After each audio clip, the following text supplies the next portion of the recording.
Order! Order! You are an incorrigible delinquent at times. Behave yourself, man! Now, President Biden has made the fight against climate change a key priority of his new administration, cancelling the planned Keystone XL pipeline on his very first day in office. But he hasn't done the same for Enbridge 3, a pipeline carrying oil across much of northern Minnesota, including swathes of Native American land. Protesters claim it could be devastating for the environment. But the Canadian firm which is building it says it'll bring thousands of new jobs and a huge boost to the local economy. Our Washington correspondent Siobhan Kennedy has been to the controversial site. They say Minnesota is the land of 10,000 lakes, many of them running through land that for thousands of years has been home to Native Americans and still is. Respect our water! Respect our water! Respect our land! Respect our land! Now they say their rights to hunt, fish and gather are being threatened by another liquid flowing through this landscape. Tar sands, the dirtiest kind of oil in 300 miles of new pipeline. Not just a danger for them, they say, but for the planet itself. It's just another form of genocide. They do not want to recognize us as Indian people. Tanya Arbid is a member of the Ojibwe tribe who set up camp on this section of the Mississippi River. This is the lodge that I built, under which the Canadian multinational oil firm Enbridge plans to drill and bury its new pipeline. All we heard was tink, tink, tink, tink, zzz, zzz. And then here they were starting to finally put up signs out there while we were in our lodge there practicing our ceremony. They came upon us and told us that if we did not move or anything like that, that we would be arrested. So far, more than 200 have been arrested trying to stop the pipe being cut into what they see as sacred land relinquished under an 1855 treaty with the US government. We're replacing infrastructure of the existing Line 3 with what you see here, the new pipeline. Enbridge says it's only replacing the existing Line 3 pipe because it's old and corroding.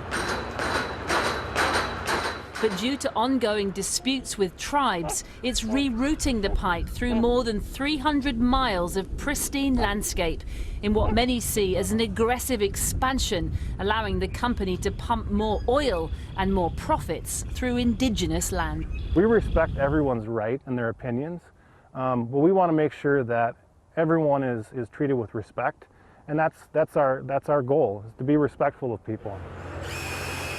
And Enbridge has, controversially, received permits for the work, though one department of the Minnesota state government is suing another for wrongfully giving the go-ahead.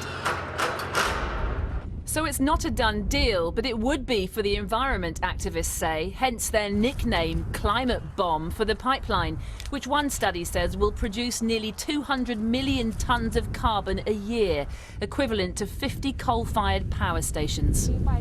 Others see that as a price worth paying. It's just a win-win for everybody. Native Americans like Annie, who are now employed by Enbridge, and say the pipeline is a lifeline. How have you managed to get comfort with it where other Native Americans haven't? I'm looking at the positive aspects of it, and it's employed lots and lots of Native and non-Native people in the area.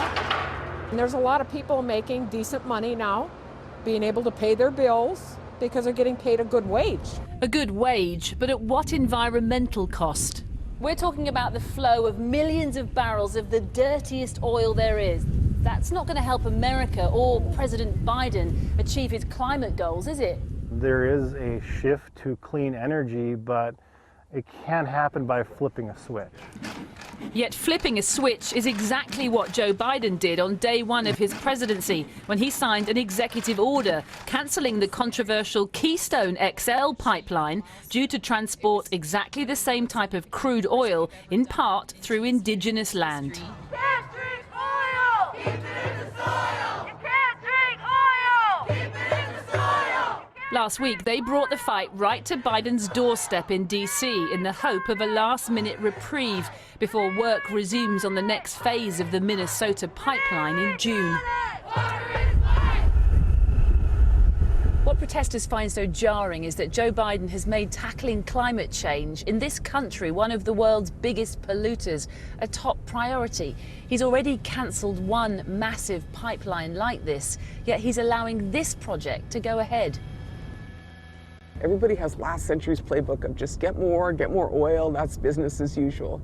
Winona LaDuke is another member of the Ojibwe tribe, but one with an economics degree from Harvard, who believes the new pipeline defies all logic. I mean, to put in the single largest pipeline in Enbridge's history, the most expensive project in Enbridge's history, when companies are fleeing the tar sands, makes absolutely no sense.